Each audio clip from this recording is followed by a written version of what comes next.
नमस्कार साथियों, स्वागत है आपका। आज हम हिंदी के 30 प्रश्न करने वाले हैं जो टेट में पूछे जाएंगे। सबसे पहले एक अपठित गद्यांश आता है जिसको पढ़कर प्रश्नों के आंसर देने होते हैं। कई लोग क्या करते हैं, पहले गद्यांश को पढ़ना शुरू कर देते हैं। ऐसा नहीं करना चाहिए। सबसे पहले प्रश्नों को पढ़ना चाहिए, कौन से प्रश्न पूछे गए हैं, उसके बाद गद्यांश को पढ़ना चाहिए। चलिए शुरू करते हैं। मनुष्य के जीवन में किसका महत्व बताया गया है? धन का, समय का, खेल का या भाग्य का? इसको पढ़ के ऐसे ही छोड़ देंगे। प्रश्न नंबर 2, सफलता कौन प्राप्त करता है? आलसी व्यक्ति, क्रोधी व्यक्ति, समय का सदुपयोग करने वाला, कमजोर व्यक्ति। समय के बारे में क्या कहा गया है? वापस आ जाता है, रुक जाता है, एक बार जाने पर वापस नहीं आता है, कम हो जाता है। आलस्य को क्या बताया गया है? मित्र, शत्रु, गुण, सफलता।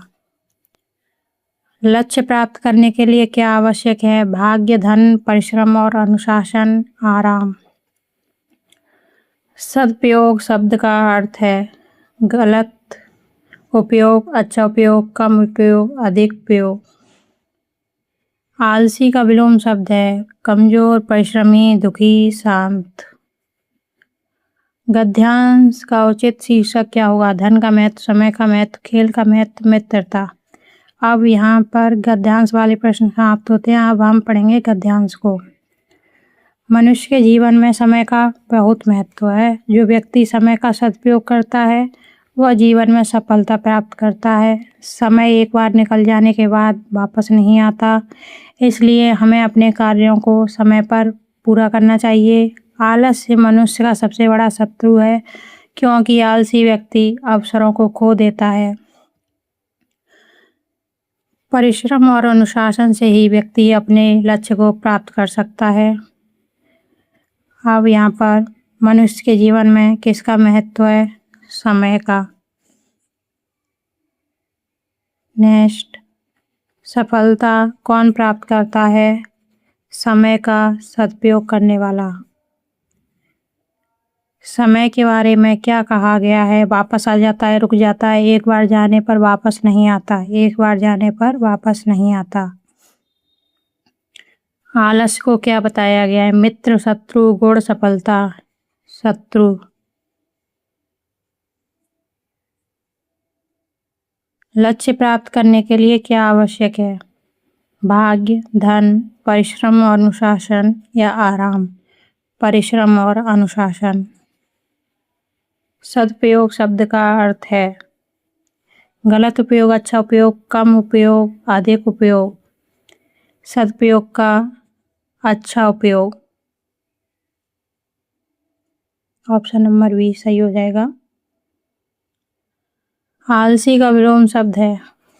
आलसी का विलोम शब्द यहाँ पर कमजोर, परिश्रमी, दुखी, शांत। परिश्रमी हो जाएगा।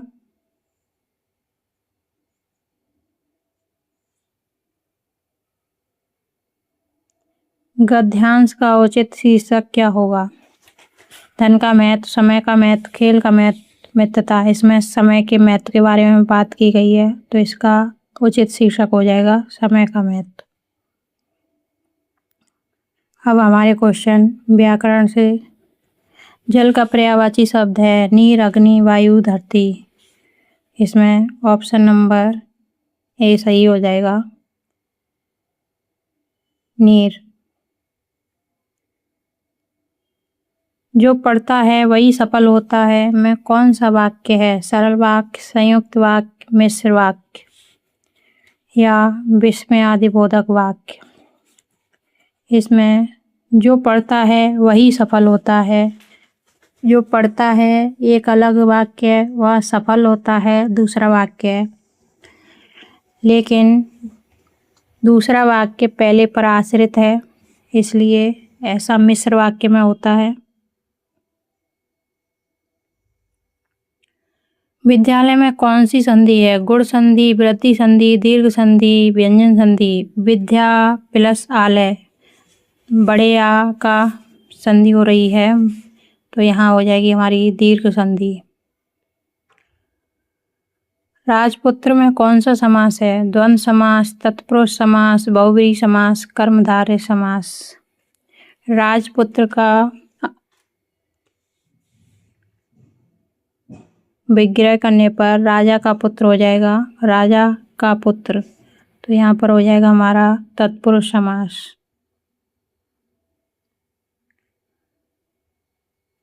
मैं स्कूल जाता हूँ, मैं क्या है? संज्ञा है, सर्वनाम है, विशेषण है, क्रिया है। मैं स्कूल जाता हूँ, जो संज्ञा के स्थान पर शब्द प्रयुक्त होते हैं वो सर्वनाम कहलाते हैं। सुंदर फूल में सुंदर है, फूल की विशेषता बता रहा है। सुंदर फूल संज्ञा माना जाएगा और संज्ञा और सर्वनाम की विशेषता बताने वाले विशेषण कहलाते हैं। लड़कियां खेल रही हैं, मैं क्रिया है। लड़कियां खेल रही हैं, लड़कियां खेल रही हैं, इसमें क्रिया क्या हो जाएगी?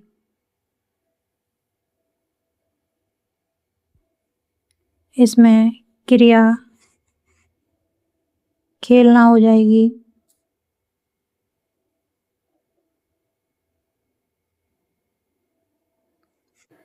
पुस्तक का लिंग है, पुल्लिंग है, स्त्रीलिंग है, उभयलिंग है।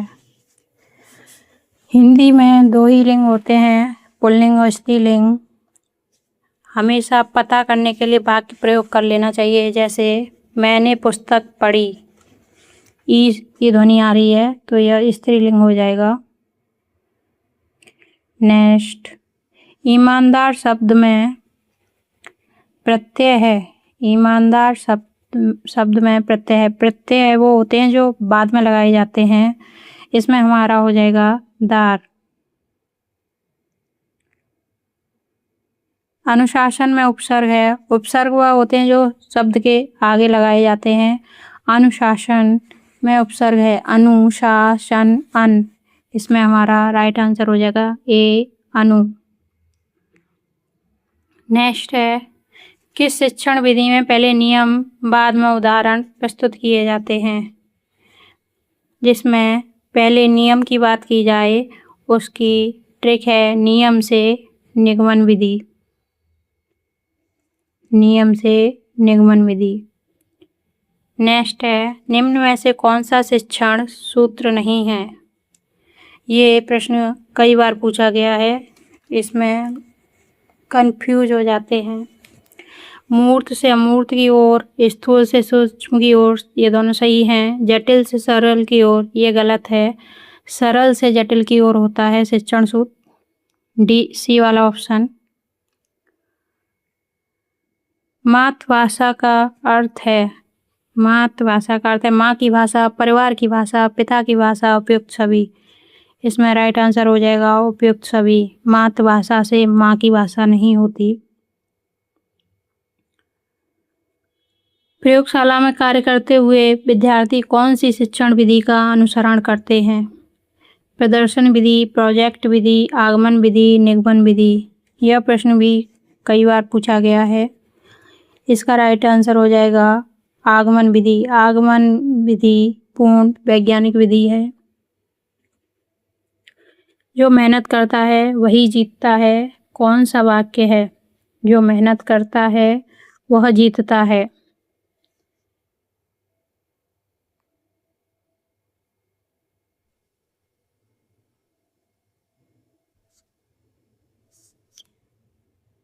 इसमें मिश्र वाक्य होगा। नेक्स्ट, अग्नि का तद्भव शब्द है। यह टीजीटी परीक्षा में पूछा गया था। अग्नि का तद्भव शब्द है आग, अनल, पावक, ज्वाला। ये सभी अग्नि के ही पर्यायवाची हैं, लेकिन तद्भव होगा आग।